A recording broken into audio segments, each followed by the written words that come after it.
आज हम समझते हैं इकोनोमाइजर को। आखिर इकोनोमाइजर हमारे थर्मल पावर प्लांट में इसका क्या रोल है। तो जैसा कि हम लोग जानते हैं कि थर्मल पावर प्लांट की इफिशियंसी बढ़ाने में हम इसकी ही चीज़ों को यूज़ करते हैं। तो इकोनोमाइजर का जो रोल है इफिशियंसी बढ़ाने में, इसका बहुत ही इम्पोर्टेंट है। तो इसको समझते हैं। इकोनोमाइजर समझने से पहले एक स्टेप पीछे चलते हैं कंडेंसर के पास, क्योंकि इसकी कहानी स्टार्ट होती है कंडेंसर की कहानी के बाद।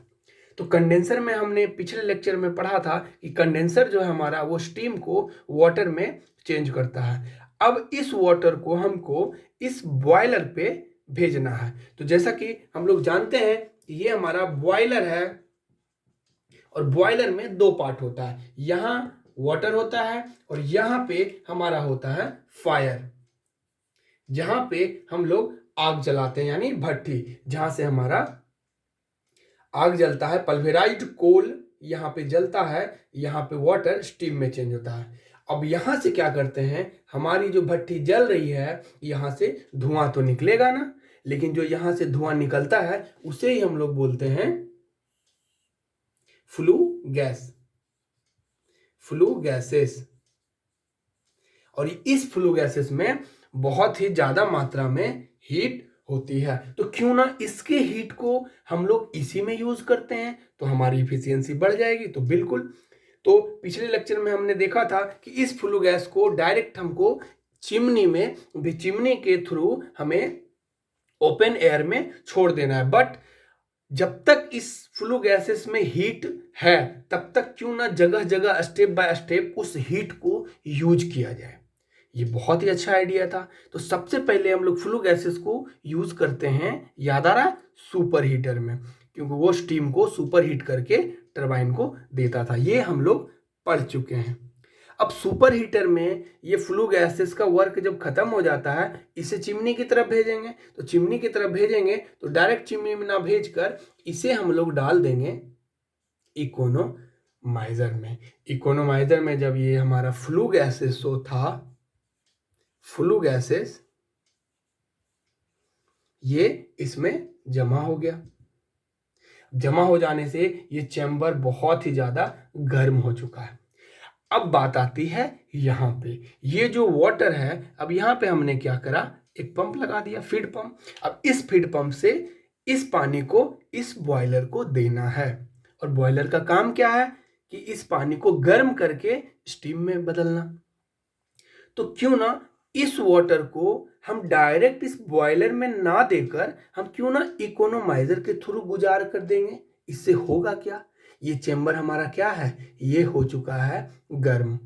जब ये गर्म हो चुका है, जब इस वाटर के पाइप को हम इसके थ्रू गुजार देंगे, तो यहाँ से निकलने वाला जो वाटर होगा वो हमारा कैसा हो जाएगा, वो हो जाएगा गर्म। और जब गर्म पानी को यहाँ से हम ठंडे पानी को देंगे बॉयलर को, और एक दूसरे तरीके से इसे गर्म पानी इसको प्रोवाइड करवाएंगे, तो इसे कम वर्क करना पड़ेगा, यानी इसकी इफिशियंसी बढ़ेगी। इसे थोड़ा वर्क कम करना पड़ेगा। और हम एक्स्ट्रा तो कुछ नहीं दे रहे हैं इसको हीट करने के लिए, हम इसी के हीट को यूज कर रहे हैं, तो यूज करते हैं इसको। तो यहां से क्या करते हैं हम लोग, यहां से समझेंगे, ये हमारा यहां से आया, क्या आया, यहां से वाटर कहां से आ रहा है, कंडेंसर से आ रहा है। और यहां से इसको इस तरीके से समझेंगे, ये यहां से चला गया, ये वाटर जो है यहां से इसमें चला गया, वाटर चला गया। अब इंटरनल इसका कैसा, इसका बनावट होता है, इंटरनल बनावट इसका इस तरीके से होता है।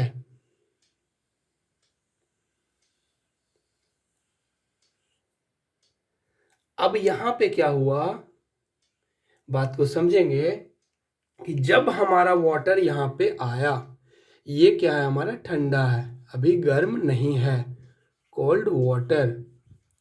अब जैसे ही इसके अंदर वाटर प्रवेश किया, ये चैम्बर पूरा का पूरा गर्म था। गर्म क्यों था, क्योंकि इसमें फ्लू गैसेस के कारण ये पूरा चैम्बर गर्म हो चुका था। अब जैसे वाटर इससे निकला, अब यहां से जो वाटर निकला, ये जो वाटर निकला, ये हमारा हॉट था, ये हमारा हॉट वाटर था। अब इस गर्म पानी को, इस हॉट वाटर को हम लोग किसे दे दिए? इसे दे दिए बॉयलर को। इससे क्या हुआ कि अब जो बॉयलर के अंदर जो पानी आ रहा है वो ऑलरेडी गर्म होके आ रहा है। अब इसे स्टीम बनाने में थोड़ा कम मेहनत करना पड़ेगा, यानी इसकी इफिशियंसी, थर्मल पावर प्लांट की इफिशियंसी इंक्रीज कर जाएगी। अब क्या है, ये इकोनोमाइजर इतना प्रोसेस करने के बाद, इसे गर्म पानी प्रोवाइड करवाने के बाद, ये जो बॉयलर की इफिशियंसी होती है ना, ये अराउंड 20 to 25%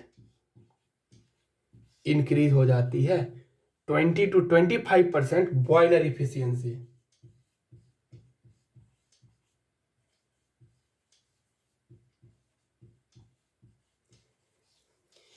इस प्रोसेस को करने से हमारे बॉयलर की इफिशियंसी 20 to 25% इंक्रीज हो जाती है। तो समझ रहे हैं, एक इकोनोमाइजर अकेला इस बॉयलर की इफिशियंसी को 20 to 25% इंक्रीज कर दिया। और ये जो है, कुछ भी हम लोगों ने इसमें एक्स्ट्रा एफर्ट नहीं किया, या एक्सटर्नल चीज कुछ भी इसे प्रोवाइड हमने नहीं कराया। हमने इसी के हीट को, पानी तो स्टीम में बदला, बाकी जहां पे हम कोयले से आग जला रहे हैं, उस कोयले के आग का जो धुआं था, जिसे हम लोग फ्लू गैसेस बोलते हैं, उस धुएं में बहुत ही ज्यादा हीट था, और उसी हीट को हमने इस चैम्बर में जमा किया, और उस चैम्बर से हमने पानी के ट्यूब को, वाटर के ट्यूब को इस फॉर्म में, इससे वाटर को गुजार दिया।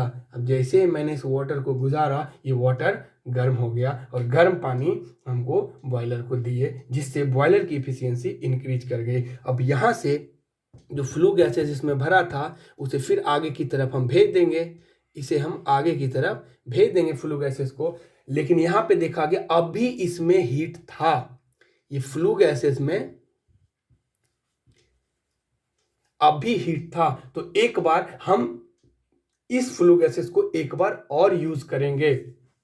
हमें पता है कहां पे यूज करेंगे, तो एयर